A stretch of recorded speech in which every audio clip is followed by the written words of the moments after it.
a look at what's happening around us now. The Prophet, peace be upon him, said an army would march from Khurasan carrying black banners, and they will march onto Al-Quds, defeating those in their way, and they will give victory, they will give support and assistance to who? To Imam Mahdi. They will make the way easy for Imam Mahdi. As we said, where is Khurasan today?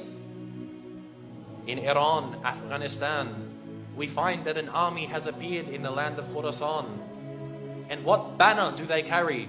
Do they carry the banner of nationalism or Arabism? No. What flag do we find the Mujahideen flying today? The black banner of Tawheed. All of the Mujahideen forces carrying this black banner of Tawheed.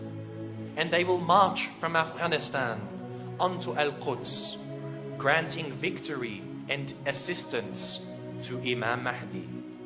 Now, if we were to say this was possible 20 years ago, you would laugh.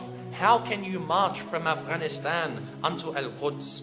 You're going to face the governments of so many countries. Yet look at what's taking place today. You find Palestine is in a state of war. Next door in Syria is in a state of war. Syria, you can walk in and walk out. To get across the borders, it's no problem. From Syria to Iraq, Iraq is also in a state of war. The borders are uncontrolled. You can walk straight through. There's only one country in between Iraq and Afghanistan, and that is Iran.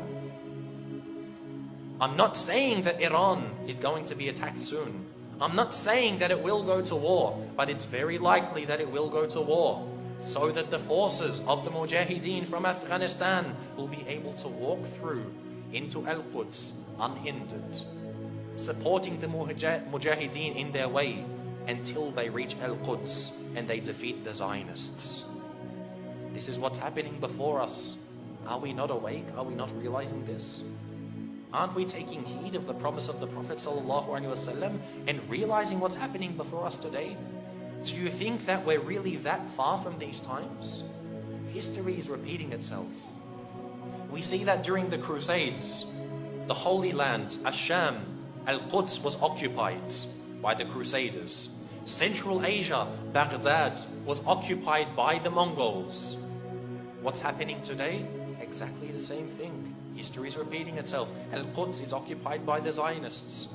Central Asia, Afghanistan, Baghdad is being occupied by the Americans. History is repeating itself.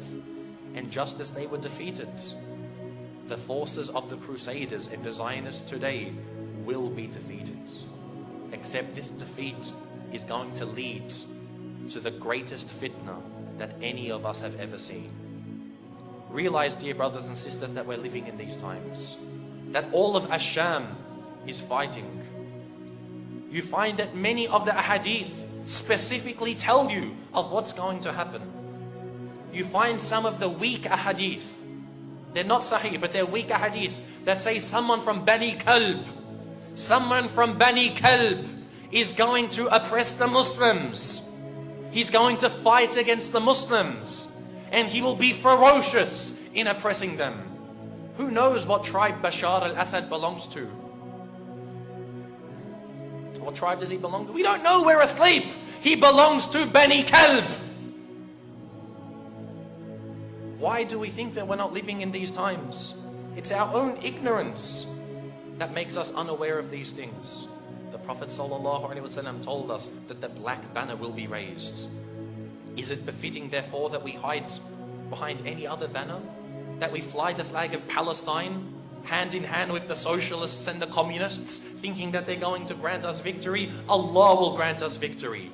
March behind the banner of Tawheed. March behind the banner of the true Mujahideen of the Ummah. Grant them your support and make dua for them, for they will be the ones who will grant victory to this Ummah. And realize that just as the Crusaders fought us, and we were weak, heroes of the Ummah stood up. Ibn Taymiyyah rahimahullah, Sayfuddin Qutuz, Nuruddin Zanki, Salahuddin al-Ayyubi.